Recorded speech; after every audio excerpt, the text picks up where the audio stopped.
Hello friends, Tiger Coward here. This video is the story of how I installed the upper crash bars on my Tiger. Actually 3 times, and once almost correctly.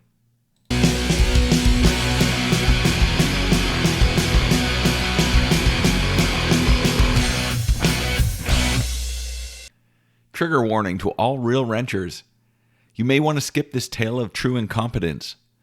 My lone superpower is to make any 2-hour job an all-day task, and sometimes into an all-week project.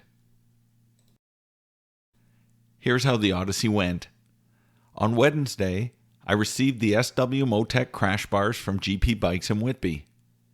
I opened the box, looked at the instructions, and immediately realized I didn't have the tools that I needed.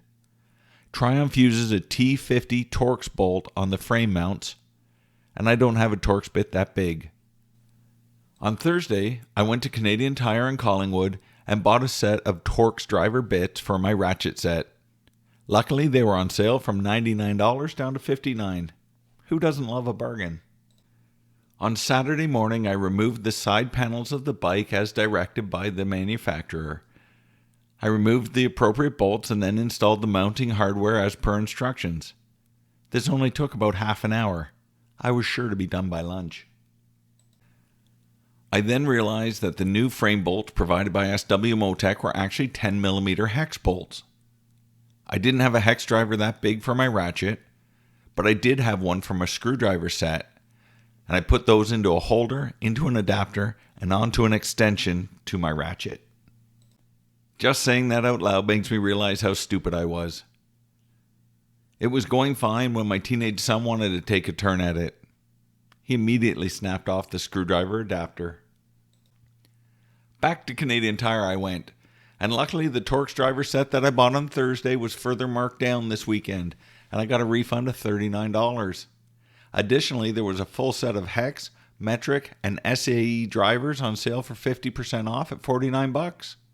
It's always nice to add tools to the workshop, especially at only $10 more than I'd originally spent. Feeling lucky, I got home very excited and went to work and finished the job. It was easy with the right tools, and now all I had to do was reinstall the plastic side panels. Of course, they wouldn't go on. I missed the step in the instructions where it said to reinstall the plastics prior to installing the crash bars, so I took it all apart. I stopped for a cup of tea, and then went outside and easily installed the left side crash bars. Of course, I quickly learned that the right side had to be installed first. So I took the left side off, put the right side on, and then put the left side back on again. They look great, and they didn't even mind that I swore at them constantly for 6 hours. If anyone's looking for help putting the crash bars on their Tiger, let me know and I'll give you some tips.